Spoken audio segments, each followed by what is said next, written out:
gare qui fait se croiser un RER A, la ligne 15 du métro, la ligne 16 du métro et ultérieurement la ligne 11 du métro. Et c'est une gare où les trois quarts des voyageurs vont correspondre entre des métros sans sortir dehors.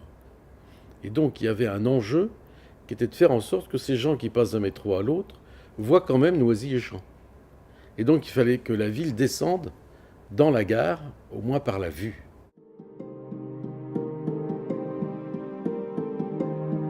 La matière première de la gare de Noisy-et-Champs, c'est la nature qui descend.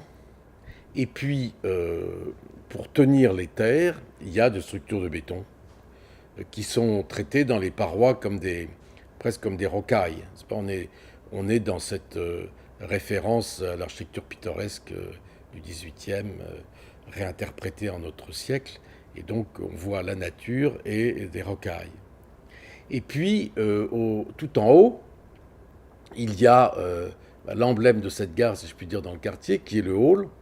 Le hall est assez spectaculaire. C'est une double hélice.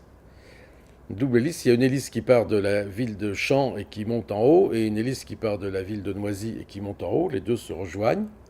Et quand on est dans la gare, en sous-face de cette hélice, on voit du bois, puisqu'elle est revêtue de bois. Elle est coffrée sur du bois.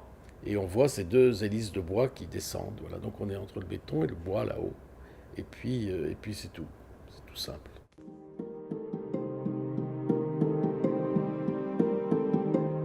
La gare, c'est vraiment l'événement qui va transformer complètement cet endroit de nature, finalement, dans lequel on trouve la cité Descartes, en véritable quartier de ville.